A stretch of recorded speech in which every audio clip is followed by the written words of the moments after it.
महाराष्ट्र से शंकर हमारे साथ हैं। सबसे पहले उनसे उनके पास चलते हैं। शंकर जी, पूछिए सवाल।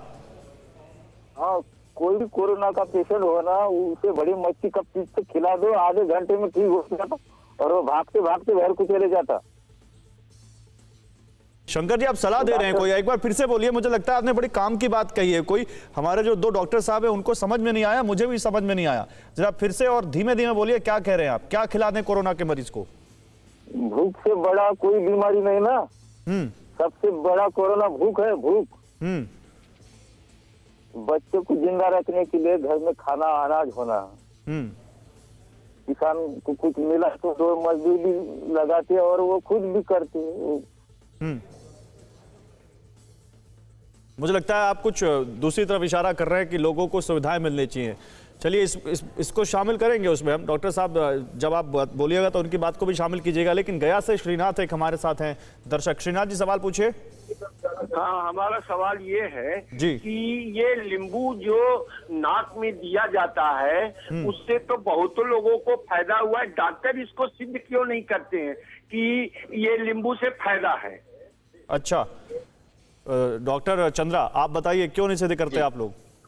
सबसे पहले जो पिछले महाराष्ट्र से जो बात कर रहे थे, मुझे ऐसा लगता है वो ये कहना चाहते हैं कि लॉकडाउन अगर पूरे देश में लगेगा तो इन लोगों पर मार पड़ने वाली है जो रोजमर्रा में कमाते खाते हैं, और ये वो मजदूर हैं। अगर इनका सब कुछ बंद कर दिया जाएगा तो कोरोना से तो बच जाएंगे, लेकिन बाकी जीविका का क्या होगा? आई थिंक उनका ये सवाल था। दूसरा जो प्रश्न है हमारे जो ने पूछा नींबू का, नाक में नींबू का कोई साइंटिफिक लॉजिक नहीं है साहब।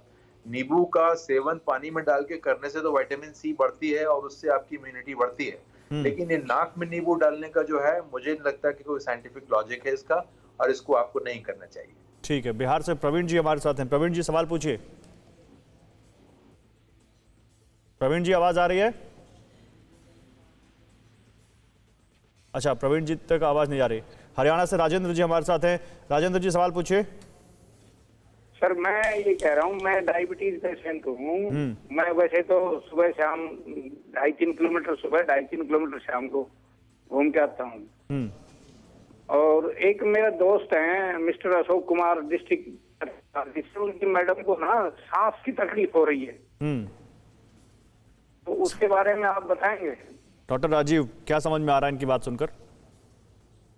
देखिए, अभी तो ऐसा माहौल है कि कोई भी अगर ILI सिम्टम्स, ILI जैसे कि हम खांसी, खसरा और ये सब की जो बातें करते हैं, अगर ऐसा कोई सिम्टम है तो हमें बेझिझक ये मान लेना चाहिए कि कोरोना है, और अपने आप को पहले तो हमें आइसोलेट करना चाहिए। उसके बाद हमें अगर सही में अगर सिम्टम्स आ रहे हैं और भी एसोसिएटेड सिम्टम्स है तो हमें इसकी जांच करानी चाहिए। तो अभी के दौर में अगर कुछ भी इस टाइप का आता है और आपके घर में उन्हीं के घर में एक डायबिटिक पेशेंट भी हैं, तो उन्हें और भी सतर्कता बरतनी चाहिए, क्योंकि जो ये कोविड है, खासकर कोमॉर्बिडिटीज और डायबिटिक वाले पेशेंट के साथ, एस्थमेटिक पेशेंट के साथ ये काफी सीवियर हो जाता है। तो हमें इसे बहुत अच्छे से ध्यान रखना होगा ऐसे। ठीक है, महाराष्ट्र से गिरीश चंद्र इस वक्त हमारे साथ हैं। गिरीश जी, सवाल पूछिए। नमस्कार सर। जी नमस्कार सर जी, मैं ये पूछना चाह रहा था कि मेरी मम्मी को कैंसर है, उनकी ऑपरेशन हो चुकी है, 10 साल हो गए करीबन जी, और अभी उनकी एज 60 साल है, और उनको टीका लगाना जरूरी है अभी? पूछता हूं मैं डॉक्टर चंद्रा से। डॉक्टर चंद्रा। बिल्कुल बिल्कुल सर, आपकी मदर जिनको कैंसर हो चुका है और पूरी तरह से ठीक हैं, अब 10 साल हुआ, वो स्पेशली हाई रिस्क कैटेगरी में आती है, उनको टीका सबसे प्राथमिकता पे लगना चाहिए और आपको बिना सोचे लगवाना चाहिए एकदम उसको। ठीक है, तो बिना सोचे लगवाना चाहिए। अच्छा, आप दोनों डॉक्टर क्योंकि दिल्ली से हैं, डॉक्टर चंद्रा, क्या एक्सपीरियंस कहता है आपका? क्या दिल्ली में हम पीक से गुजर चुके हैं?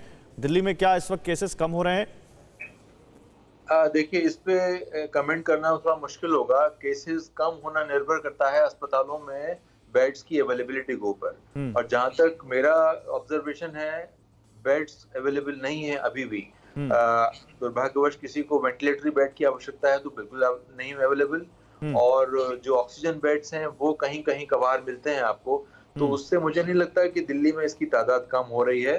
बाकी टेस्टिंग के ऊपर निर्भर करता है कि आप कितना टेस्ट कर रहे हैं और उनकी पॉजिटिव रेट्स क्या आ रहे हैं। हाँ, इतना जरूर है कि काफी तादाद में मरीज लोग ठीक हो रहे हैं, अच्छे हो रहे हैं। फिक्र आपकी, सोमवार से शुक्रवार रात 9 बजे सिर्फ टीवी 9 भारतवर्ष पर।